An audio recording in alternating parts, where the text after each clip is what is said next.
Shut up and sit down.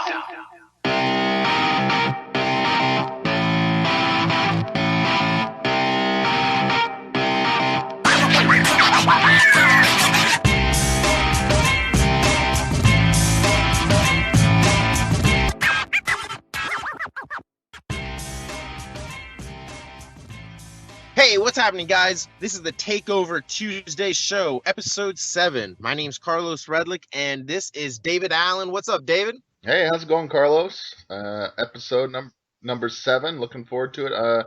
Unfortunately, we were gonna have a big name copywriter on here today, but we've had to reschedule that and push that to next week. Yep. Those people expecting Mr. Haddad will have to wait one more week, and there's your tension and drama. Yeah. Well, it's 8 in the morning or 7 in the morning, some early time wherever he's at. So, we just have to reschedule probably a better time. But we're kind of, it's funny. I'm over here in Miami, and I just met up with a few of my buddies, and he met me, just introduced me to some new people. And we were kind of talking about closing the sale, and these guys it was a really cool mastermind, because one guy owns he's a successful, at least I think he broke over 100 grand or whatever in his tattoo shop or whatever. So he's like, and yeah, so he's like, I like it, whatever, fuck this though, because he's like, the most I can make is 200 grand, and I'm fucking sitting there all day. I want to do some online shit, I don't want to be doing this all day. So that was cool, right? And then we talked with another guy who I think they're in private equity groups, and so they deal with a whole bunch of different type of business shit that I don't really do, you know what I mean? But the one common thread was that they were having issues with closing, and just kind of wanted to get, like, how do you close? Like, what is the big thing, and why aren't people closing? So for one of the examples, my buddy had a salesperson that was going out and trying to do sales, or he was doing sales, but he was doing really great openers, I guess. But the thing that was kind of shooting him in the leg was that he couldn't close and shut down the deal. So, I mean, in business, we got to close the deal. And one of the biggest things I asked him, I was like, well, are you fully confident in what you're selling? Like, would you put your mom into the business? If she was a customer, would you trust your business to handle her right? If the answer is no, and you're not your own first recommendation, you're not fully confident in that, then that's why you're not closing. You know what I mean? It's hard to close somebody hard and drive home a hard sale, or push somebody, because there's nothing wrong with pushing them. You're just pushing them to make a good decision if it's something that's good for them. But we went over that, and it was a funny, it's a little thing. It was so funny because it's just having the confidence that you're actually able to provide the service and your name will look good. Just doing that, it almost instantly, without any scripts, gives that person a little bit more of a backbone to be like, hey, you know what? I know once we get them on board, they will be happy. There's no questions if they're going to want to refund or hate me after or whatever. Once you kind of know that, I mean, it's a little bit more freeing, and now you can actually start pressuring them. You know what I mean? Yeah, I think there seems to be a lot of I don't know if there's a term for this, but there's like a seller's remorse. There's, it's like the opposite of buyer's remorse. There's like, you have something great you think is great. When you talk to the people who are providing the product, they think it's the best thing since sliced bread. And then when they go to talk to other people about it and close the deal, they like don't want to ask or something because they feel they're being like sleazy or something. Yeah, exactly. It's very strange. Once you're sold on it, we were going over like tactics, basically, like how to actually say stuff, like the nitty gritty type stuff. But I really like focusing on the principles, because when you go off the principle, you can figure out the tactic for yourself. If you just have the tactic, it's a little hard to, work backwards from that, in my opinion. You know what I mean? So, but one of the things that I was coaching him to, so anybody listening to this or whatever, if you ever have to do a sale for yourself, or maybe you have people that do sales for you and they're struggling, well, one of the best ways to close people is doing an alternative close. And if you don't know what that is, it's really simple. It's basically saying, would you want this or do you want that? And the way I was trying to tell these guys was, I mean, I forget one of their consulting deals. I mean, I'm just going to make up a number because I really don't remember how much it was, but let's say it's like $75,000 or something, that's their fee. And they didn't have an alternative close. So I was like, well, you know what we can do? Why don't you just make up a fucking crazy pack? If you have to deliver on it, then that's awesome because you just got a lot more money, but you probably won't get it. But just make like, a $500,000 package or a $200,000 package. And so you can go ahead and at the end of the deal, you can just be as simple as saying, awesome. So now that you've listened to the whole thing, we've talked, we've gone over this. Do you think you'd want to go with our deluxe package, which is $500,000 and you get X, Y, Z, and whatever? It has actually so many benefits to it, and you get so much. I'll actually have to fax you over the entire sheet because it's impossible to list out. But those are some of the quick highlights. But really, what most of our clients start off with, really the most popular option, is the baby version, which is $75,000 to get rolling. And the highlights of that one is you get X, Y, and Z. So based on everything now, do you think you'd be more interested in going with the deluxe program or doing what everybody else does and just hop on the 75K one? Right. That's a version, and I'm not sure who pioneered that. I'm sure it goes way back to the very days of bartering. But a very famous example of that is the Girl Guides. The You girl know, guys, what's that? yeah, well, the Girl Guides, the Girl Scouts. They're Oh, okay. selling cookies. I think it's in Cialdini's book Influence, where he talks about them going to people's doors and asking for like a ridiculous amount of money for like to build a new clubhouse or to go on some trip or something, and then when people couldn't do that, they said they couldn't give them Yeah. three thousand Drop them dollars at the after the door. cookies. Yeah, then what could you do like you just said there? It's almost like, well, could you do these?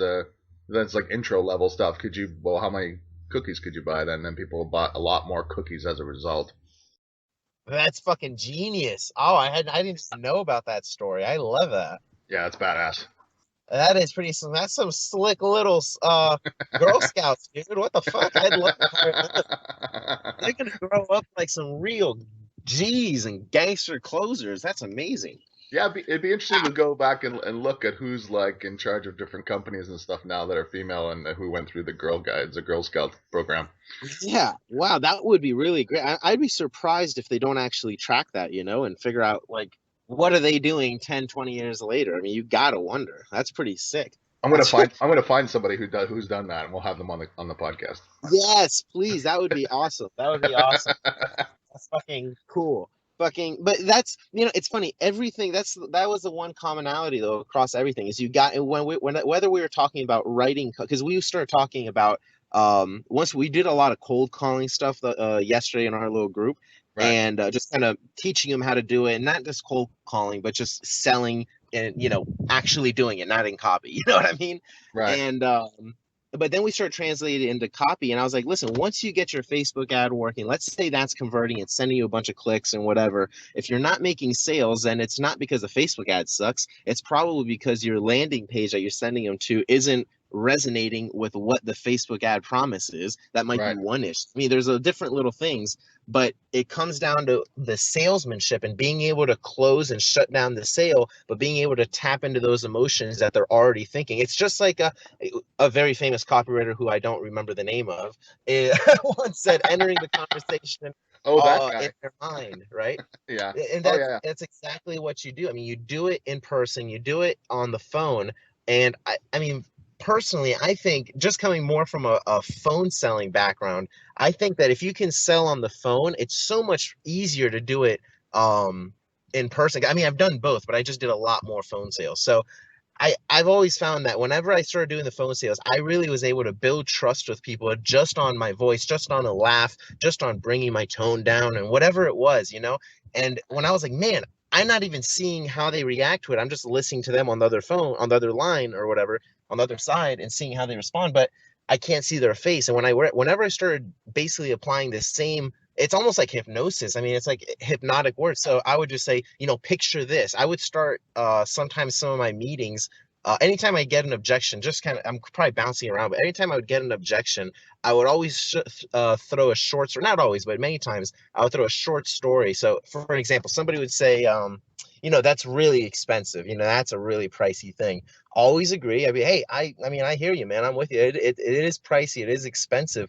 I remember when I was like, shoot, maybe 26 years old, I was building two gyms at the time. I remember I was trying to buy a website and I had to invest 5 grand for this website. I didn't have it. You know what I mean? I was driving, I was on food stamp. I had no money. And I just remember, you know, hoping I could pay the light bill, hoping I could get some water and food in my belly. And, Right. so I mean, I understand what that's like, and sometimes it is a big upfront investment. But I'll tell you what, I am the man I am today because I took that decision. I took action on it. I got the website. I invested $5,000 because I didn't make all my money because of that website, but I got money from that made me make more. So that's an investment. I mean, are you in this for the long haul, or are you in this for kind of just a short term? If you're in Right. it for the Right. long haul, man, let's do it. I'm with you. Let's put down the 5K because you're going to throw it out. You're going to pay it one way or another. You're going to pay me. You're going to pay somebody else. You're going to do some. Doesn't matter. But let's do it right the first time.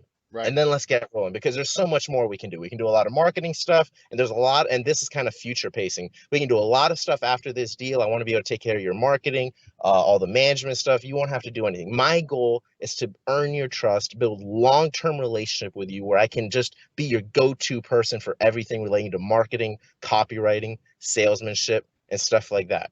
But let's get started on this one deal. Let's use this as a test pilot and let me earn your trust. I guarantee that if I don't make this $5,000 back to you within the next 365 days or 12 months or 1 year, you'll get all your money back because I'm so confident you're going to get it. Let's do this, man. Are you ready? Let's do it. I'm committed.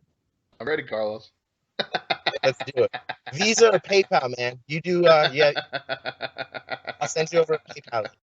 But it's funny because it doesn't even have to be, it's just got to be sold. There's no script. I've said it so many times, and people may have heard me on podcast or whatever, kind of doing this role play stuff. And I always do it now because I've been told how like educational is. People tell me like, I really get this principle stuff when people say you should do this, you should make the customer spill their guts if when you're interviewing them or whatever. And all this, but they don't know how to do it, and I think just kind of hearing the tactical part really, really goes a long way. So hopefully that'll help a few people too. Yeah, I think it does. I think that's maybe part of the problem with people is that when it comes out of when they're thinking about it in their own head and they're thinking about how they sound and how they think it sounds coming out of their mouth, then they're kind of like, oh, this sounds pushy and whatever. But often when you hear it out of somebody else's mouth, especially if it's someone you don't even really know or it's just some sort of teacher or course you're going through or something, then you're like, oh, okay, that's how it sounds. That doesn't sound so bad. Or if you've been sold yourself, then you're like, well, I Right. bought, you know. Exactly. People love buying, they hate being sold. So, I mean, the key for anybody, if you're in business for yourself and you're not, I mean, if you're an employee, I still think everybody's going to be selling. You're selling yourself as an employee, you're selling yourself as a entrepreneur, whatever it is. But especially as an entrepreneur, you've got to focus on being able to shut down that deal and close it. Because if you're not able to do that, you're dependent on somebody else. You're dependent on maybe a partner. You're dependent on the internet, whatever it is. But I mean, if you lack the skill to go out, hunt your fucking food and kill it and eat it, then you're almost not really a man or a fucking human being that should survive back in the day. You have to be able to hunt down and kill and eat. If you're only able to hunt and spot it, but then you miss every time or you don't fucking do anything, like you get hungry, you start starving. So I think it's just it's it's something people have to accept because a lot of times I've seen people who can't close very well just want to pass that close and be like, hey, I'm really good at just opening. Let me stick to that. And then, this other guy will do the closing. And we're just, boom, I'll pass him off, pass him off, pass him off. And that's just not the way it works because Right. anybody in intro, I can send my fucking niece to go intro. It doesn't matter. Like, an intro is nothing more than getting the person's attention and capturing it. The real magic is just fucking closing the deal. You don't get points as a guy for just hitting on a girl. You get points for getting her number. You know what I mean? Right. Right. No, I It's think crazy. it is crazy. I think that it comes down to a lot of the things we've talked about on this podcast too. Is just a fear of asking. Just just even if you're not the slick close, the slick closing salesman guy who, with all the tactics and the stuff that you've done 1,000 times in your head, just simply Right. asking, let's do this today, Yeah. you know? I had an old sales manager who always told me that if you are fucking up and you're getting nervous, always close. And to him, or whatever it was, closing didn't mean you got a yes. Closing just means you asked and got a definite yes or a definite no, right? Yeah, You didn't just kind of maybe, right? So right. if you're ever like feeling awkward, and especially in face-to-face sales, especially for me in the beginning, I would just start sweating in front of people, hyperventilating on. I Right. mean, I was fucking horrible. And then I just remember being like, listen, do you just want to buy this?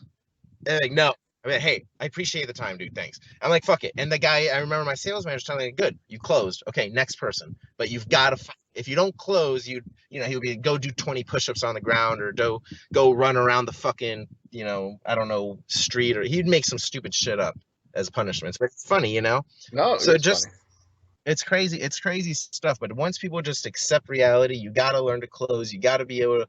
Everybody's a salesman. You're doing yourself a disservice if you're just trying to not educate yourself on the skills needed to fucking shut down a deal, because that shit's not.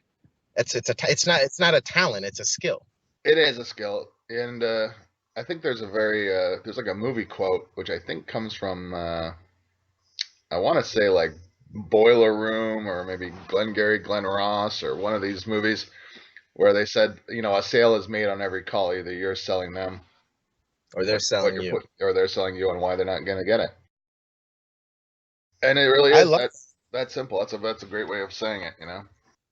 No, that's 100%. And it's just, I don't know, man. I've tried to kind of figure out what it is about people that makes them not want to do it, because I understand the fear of it. I mean, for years I used to be told that I'll probably not be able to do it. Like, when I was at a martial arts school, my instructor at the time, I was so bad I couldn't even open my mouth to talk to people, or even do it on the phone. He would be like, you know what? Maybe you just shouldn't fucking don't even do this. Just teach class. Don't even, like, Right. just stay away. So I was really bad. I've had so many people now be like, oh yeah, but you've been branding yourself and now people know your name. I'm like, dude, I just started fucking branding myself like 6, 7 months ago. No one knew who I was 6, 7 months ago. And it has nothing to do with it. You just got to be able to get over your fucking fears, get out of your comfort zone and do it. I mean, all of this talking shit I would have never been able to do 10 or 15 years ago. I wouldn't have even been able to hop on this podcast or have a Facebook, because I'd be like, I don't want anyone to know who I am. You got to accept fucking reality. You're either going to grow or you're going to die. And maybe you won't die today, but you're going to just die in a fucking stalemate in your life. You know what I mean? Like, that's just a very horrible way to live. I think the people who live longest that I've noticed, at least in my personal circle, that are probably like close to their hundreds, I guess, almost hundreds or early hundreds, I guess, on my buddy's side, is they're always working, and they're either outside doing shit on their fucking farm, or whatchamacallit, where they grow roses, garden.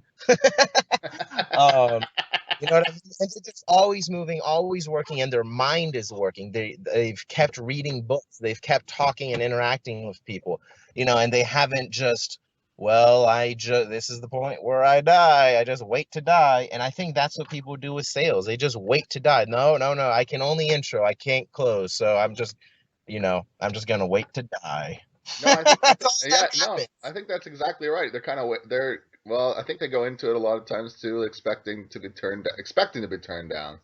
And so, and I think you get over that if you've never really done sales. I used to do a cold calling like yourself, Carlos. I did cold calling where we were getting people to switch over their long distance carrier back when I was probably 19 or 20 or something like that. If you've never gone through those kind of conversations, and you sort of get through it. And now with the street performing aspect too, you're asking people for money all the time. So yeah, that training back then when I was 19 came in handy. I didn't have any hangups. You see a lot of street performers who do have hangups about asking for money too, which is the same as the closing different, same problem, because they're just like, well, you just gave this great show, and now you don't want to ask for anybody for money. It's like there's a Yeah, disconnect exactly. there, it's like a real disconnect. It's like in this society now, people don't want to fucking offend people more so, and they rather go hungry than offend people. You know what you could do? Now, I don't know. You may not. You know your market way better than me. I just randomly thought of this. if you're doing all your stuff outside, you should have like a little fucking mini table, or I don't know, however you set up and shit on Right, the right, right. ground, however it is. And have you ever heard of Kunaki? I don't know if they're still in business, but Kunaki is basically you can print on demand, like from 100s or whatever, a bunch of DVDs and shit like that. Okay. Or I guess probably burn it yourself. You're way better than I am with all that. So fucking but you know what I mean? And then just put it out there. So you do your show, be like, hey guys, I really appreciate you guys if you want to throw a tip. But if you don't, totally understand. It's all good, no worries. I've actually got a $10 DVD or $20 DVD you guys can buy with the little manual that shows you exactly how to do some of the tricks that I just did today. So if you want to do that, donation box is here, and the whatever we call it is here, and it's kind of like an alternate close, and you'll probably get fucking sales, dude. Yeah, there's some people who the problem with that usually when it comes to street performing is that you're designated differently. You're not a vendor. So if you become a Ah, vendor, then you have a whole new series of issues legally, and it usually requires permitting or whatever like that. There are people who have come up with some clever sort of different ways of doing that, but yeah, for the maybe in for the the most wording.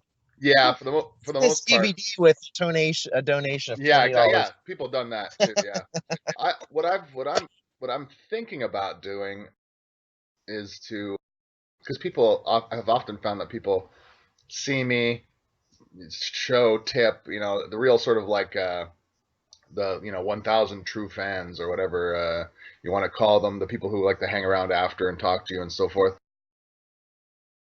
to sell additional like T-shirts or something, on the website. One of the ideas I had was to sell T-shirts depending on what city I was in. So if I could find a distributor to print them, as you saw me in X city, and so it's more personalized. Like if they saw me in New Orleans, it would say New Orleans on it. If they saw me in, Timbuk fucking 2, it'd say that on it. So I thought about doing something like that too, where it has a little more expensive perhaps because the one-off sort of thing,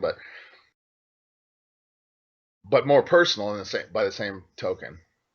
That's pretty cool shit. What if you fucking drove them to a website? You know what I mean? Yeah, yeah, Maybe yeah, that could then sell them on the site. yeah. I think that's a I good. have a bunch of cool shit you can watch for free. All you need, if you're actually interested in putting and getting that, just throw your email address down on this piece of paper, and I'll send you guys. I'll put you in the list or whatever the fuck you say, and I'll send you, 15 tricks or some shit, magic tricks. I don't know. And yeah, dude, that might be better because then you're not selling, you're actually giving it away. It's just an email address, and then Right. you fucking Then you you sell the sell shit on out of the it. site. Yeah, Yeah. You got your own real list of fans. You know yeah, what I mean? That's a real list. yeah. It's something I've been working on for a bit and is evolving. For people out there listening to this is kind of it's maybe not exactly how it goes, but I think for the most part, this is something that could be valuable because I think people, it's hard to say go read this book on sales and stuff like that. People are, I don't know, they don't like that kind of shit. But the real people who are interested in that are already doing it, so you don't have to tell them. It's the people that are like sort of on the fence and they know they should be selling better and stuff like that. And I would say there's some great movies like Glengarry Glen Ross has that excellent 10-minute scene where Alec Baldwin just like slams everybody and sort of this is what real closers. Yeah, Uh, coffee for closers, bitch. that's right, coffee's for close. Put My that fucking coffee down. my Yeah. car is fucking my watch is more expensive than your fucking car out there. What's my name? Drove into Fuck, that piece of fuck you is shit. my name. Yeah. Yeah, fuck you is mine. I love those. You know what? I watch those movies sometimes and just try to skip to the speeches because that's what I love. I'm like, I just Yeah. kind of want to get There's to yeah, yeah, there's great one. You can see closing tactics in too in Boiler Room. They Yeah, you know, exactly. I love where that one. Ben Affleck has some great ones where he says, if I could do X for you, would you take 200 shares? He's got that languaging down too. He has they must have studied a bunch of Oh, sales cool. people and stuff. Oh, dude, I know for a fact. I think it was the Boiler Room.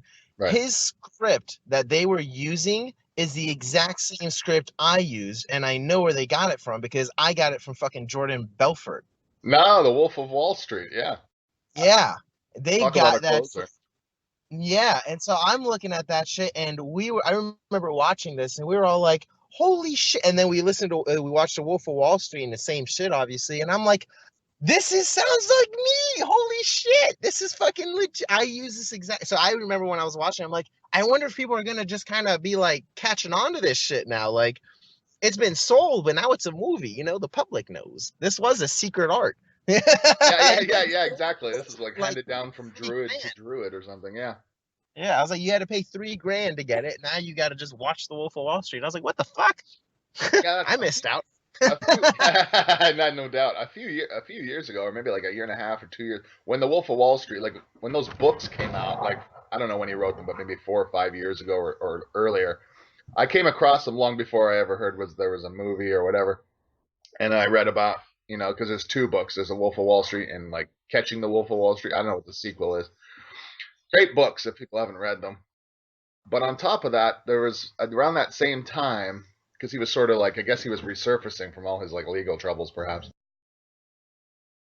There was floating around the actual Stratton Oakmont like scripts. Like there was a booklet or Oh, something, right.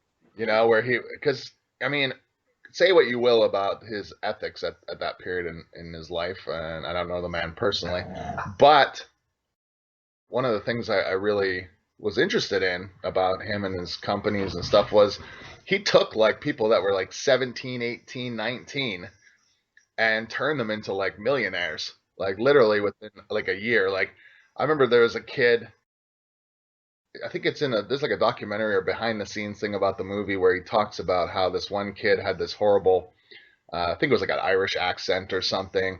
He sent him for speech training and all this kind of stuff. And within a year, he said, if you worked there and you only made, and maybe it says this in the movie too, if you worked there and you only made like $250,000 a year or something like that, you were considered a piker. You're considered, Yes, you know. I remember that. That's funny as fuck.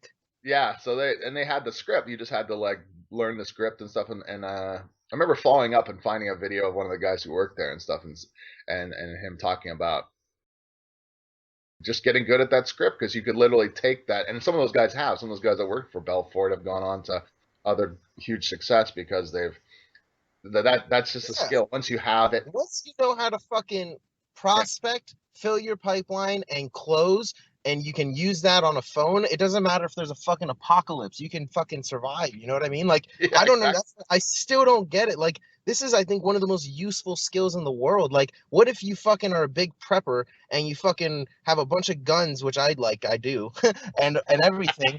But what if you run out of fucking bullets? What are you Right. gonna? You can't buy any. You better know how to sell and close so you can, like a spy, go ahead and get some fucking ammo from somebody else instead of trying to rob them. You know what I mean? It's one of the most valuable skills for all across the board. And Everybody's got yeah, to learn how to fucking persuade, seduce, exactly. close, whatever you want to I call was it. just gonna say that a lot of people think of it as a very isolated fashion of just like selling a product or service to somebody, but really every time you come into contact with somebody else, whether it's a business environment or you say or relationships perhaps or whatever, you're selling. Yep. You're persuading. You're using these same sort of things to get what you want, basically. So it's probably the most important skill a person can have. Hey, so before we close up, we're gonna see if we can get Chris on. I think you said next week, right? Yeah, on the 21st, come hell or high water, we'll have Chris Haddad on, who's a copywriter of some renown, who's just rocked whatever he's ever touched, basically.